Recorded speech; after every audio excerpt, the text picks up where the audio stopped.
Hello, Hi. Trixie Paprika, a company member with Novelties Theater, and today I am chatting with Tootsie Spangles about Circe by Madeline Miller. Tootsie is a queer, feminist performing artist who tries to stick her fingers in every flavor of artistic pie. She is an actor, burlesquer, clown, storyteller, writer, and director with an emphasis on new and generative work. Novelties, in fact, worked with Tootsie on our lost production, The Adventures of Sherlock Holmes, which was set to go up in March of 2020. Wah, wah. So, we're delighted to have her back for something completely different. Welcome, Tootsie! Hello, thank you. Wonderful. So, let's kick it off with a conversation about this piece that we're going to present and start with the book. What made you choose Circe by Madeline Miller?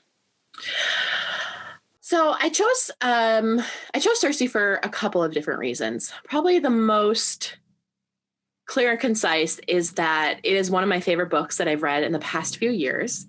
And a few months ago, my sister, who was in my pandemic pod, germ circle, quarantine, she got a pet pig.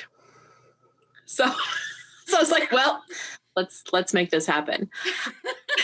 Let's do it. Excellent. Yeah. So what is your connection to the Odyssey? Have you read other adaptations of this story? I read the Odyssey in high school. This is actually not even my first time being in a film about the Odyssey. In English class, like most obnoxious theater students, when the teacher gives you a chance to you can write a paper, you could do an art piece, you could, do like a performance thing. I was like, I'll do that. So somewhere in someone's basement, there is a VHS of 14-year-old me doing a version of the Odyssey. That's amazing. Did you play every character, or was it like I played like some sirens. I played some pigs. I might have played. I think I played Circe too. Like it was all hands on deck. But I had heard of Circe, the character, before I had even read the Odyssey. I saw pictures of her. She's a subject of a lot of different works of art. And growing up, I had a family friend who was also, like my babysitter a lot growing up. And she was and still is an amazing artist. And I wanted to be just like her. So I spent a lot of time just flipping through pages of art books, or, do you remember the CD-ROMs of like encyclopedias? And they had like a music section or an art section. I would put that in and just like flip through paintings. And I remember seeing there's this really beautiful image of Circe, and she's wearing like a blue gown kind of, and she's like holding like a cup towards Odysseus.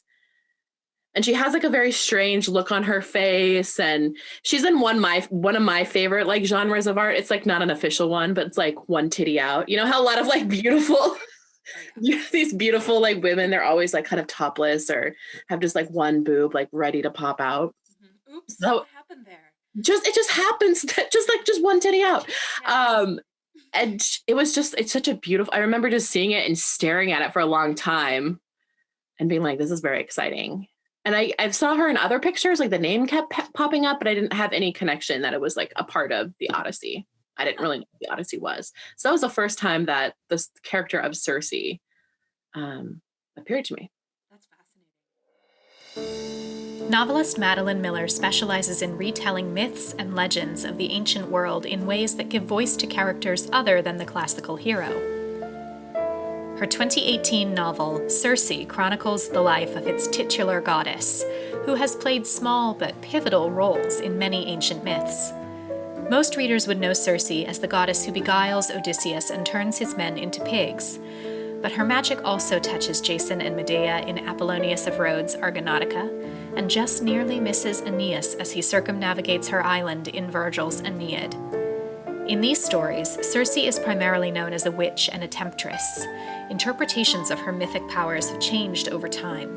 Italian Renaissance writers turned to Circe's transformational powers to ponder the relationship between man and beast, while 19th century poets and painters took up her mythos to explore changing sexual politics, and perhaps warn against them.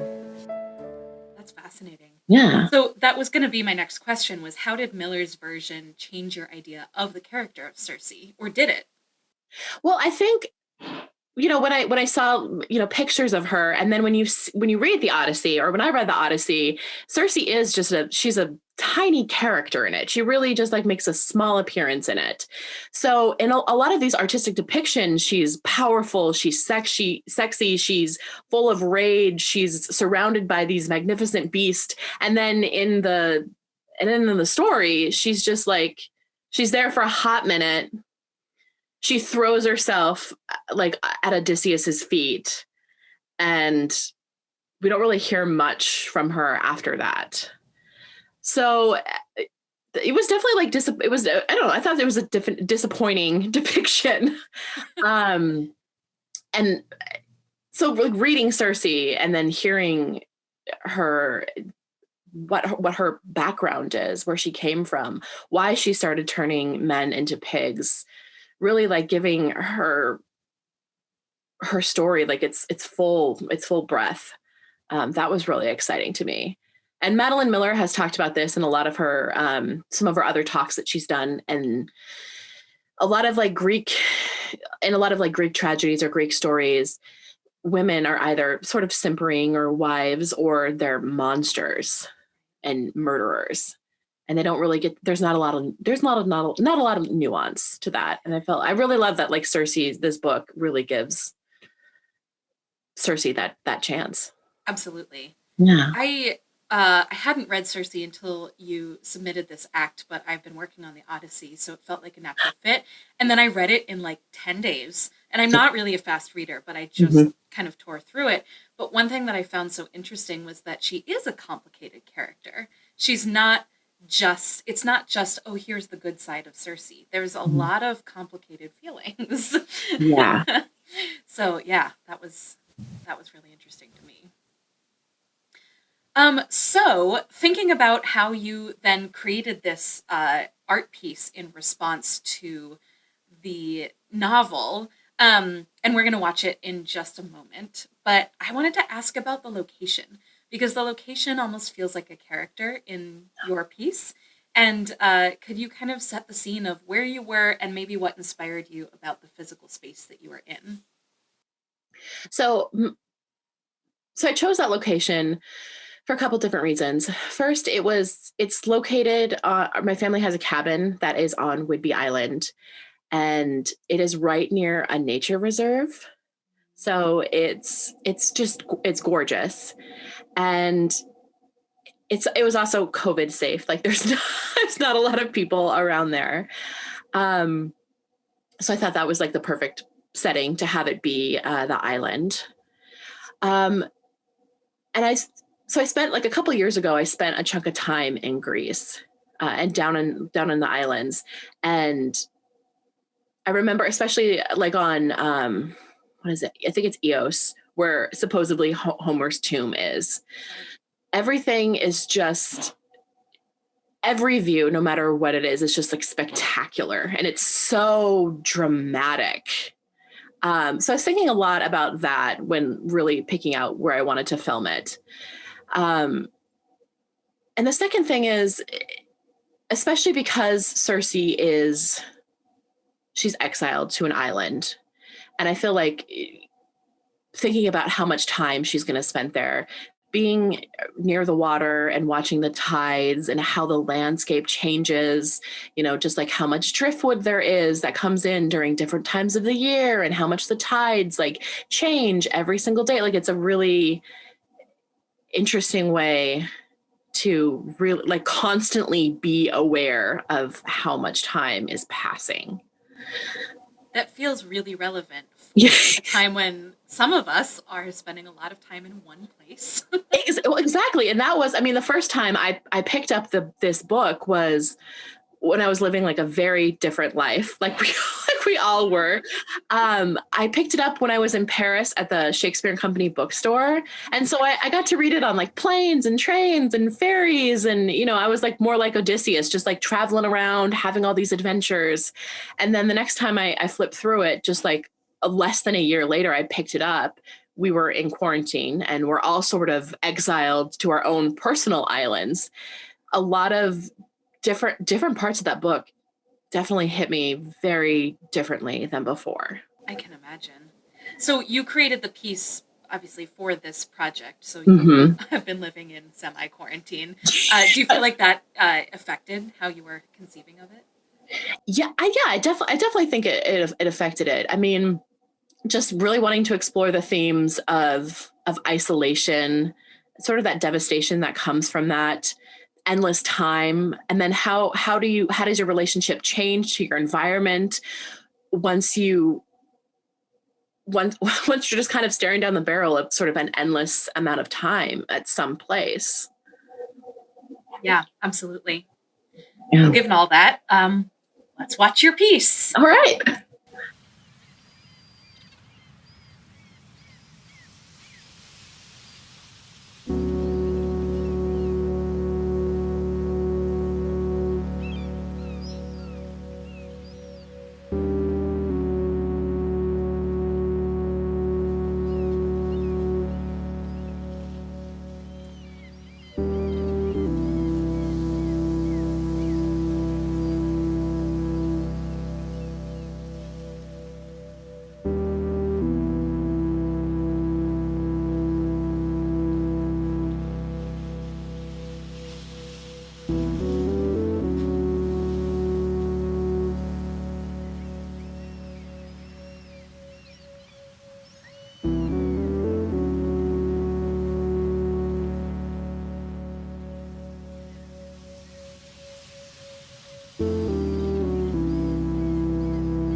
welcome back.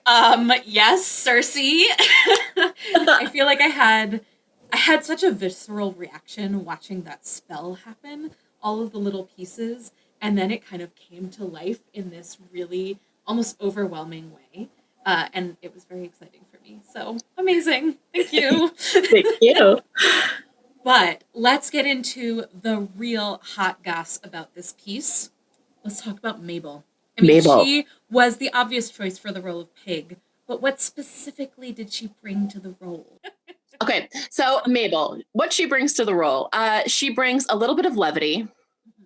She's really cute. She is even cuter in real life. I bet she is. Oh my gosh. Yeah, she's an amazing little pet.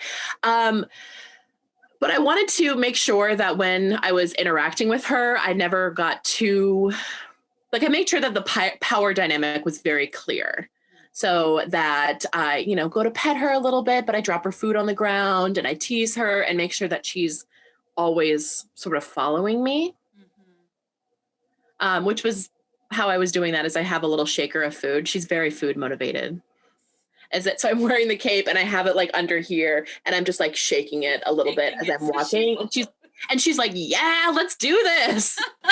Brilliant. Can you delve into that a little bit, that sense of the power dynamic? Because, I mean, these pigs that Circe turns into are men that come to her island and ostensibly are looking for help. So what did you see in that you really wanted to highlight? So in the story, there is a moment where where she welcomes these men to the island and she is inviting them to enter the home. She gives them food and drink, and they sort of asking some questions. And then she sort of starts to realize that because she does get visitors to her island. They're not talking to her in the same way that they would maybe address someone of her stature or her divinity. And one of the men calls her sweet or sweetheart or something similar. And then that is the moment where she's like, these aren't good men. They do end up brutalizing her in a horrific way. And she sort of hears the pigs that live on the island squealing. And when she's finally able to say her spell to turn the men into pigs, she says something like the closing of that chapter is like, I guess I do kill pigs after all. And there's another part where she says there's a part in the book where she says men make terrible pigs, which I think is also really interesting because you would think of pigs, they're on, they have these big bulbous bellies and these short little hooves, but they're also incredibly fast. They're really, really intelligent. So I think, I don't know, I really like that it's sort of like a double insult and that I'm going to turn you into these animals, but even though they're actually really incredibly smart and you don't even deserve to be a pig. Yeah. And then Madeline Miller, she talks a lot about the idea of transformation a lot in the book, that transformation happens to the body, but not the mind. Yes. Yeah, which is fascinating and puts another level on what we see Circe doing, which is she is trapping these men in pig form, but they know what's happening, which, is a little bit dark, but also I think she really thinks through that punishment. She has her reasons. Yeah. Which is interesting. So just to close it out, I have a fun little what if kind of question for you. Ooh. Which is, if Circe were a modern day person living in Seattle, what kind of person do you think she would be? What would she be into? Who would she be hanging out with? What would her magic form be today? That is a really good question. I definitely think you would find her near the water a lot. We have so many beautiful beaches here. One nearby my house that I love is Richmond Beach. I could see her hanging out there a lot. That's such a good question. I guess, okay, I really like what Madeline Miller says about ancient witchcraft, which is a witch is any woman that has more power than society thinks she should have. So I feel like there could be a little bit of Circe in all of us, or anyone who feels like they have or are able to tap into more power than our society thinks that they should have. I love that.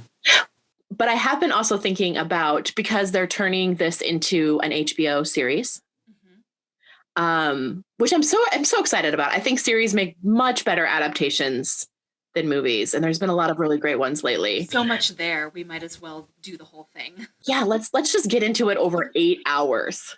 Yes. So I have been thinking about who should play Circe. Yes. What are your thoughts? Did you see Lovecraft Country? I didn't. Okay, it's pretty great. There is an actress named Wumni Masago, and she plays, I think her name is Ruby. Okay. She's amazing. I want to see like everything that she's in. Yes. I love when that happens. Yeah. Somebody you just want to follow. Yeah. For any of our viewers who have seen her act, then picture her as Circe. Yes. Oh God, I hope so. So I'm excited to see what they do with casting for that. Mm-hmm. Yeah, I am too. I think it's going to be really interesting to see it in visual format as well. Okay, well, thank you so much for your time today and talking about this piece. And do you have anything else that you are working on in the rest of your life that you want to shout out here? I'm really have been slow. I feel like I've been slower to get my foot into creating digital work, but I have a couple of virtual shows that are coming up that haven't been announced yet. So I guess check my website. Yeah. My partner who composed the music for this piece. This is our first time collaborating on a project together too. So we're gonna, we still like each other and want to keep working together. So that's a vote of confidence. Yeah. We just ordered a green screen, so we might be doing some dumb things with our cats and our dog. Please do. Yeah, so we'll see that. I'm getting a beehive later this spring, so I'll be hanging out a lot in my garden and hanging out with my bees. Oh, so that's very cool. That's my big plans. Yeah. No, that's awesome.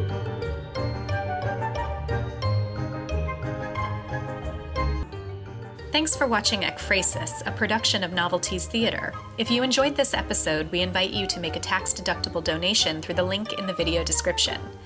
And don't forget to like and subscribe below so you don't miss our next episode on the Lord of the Rings trilogy with Violent Tendencies.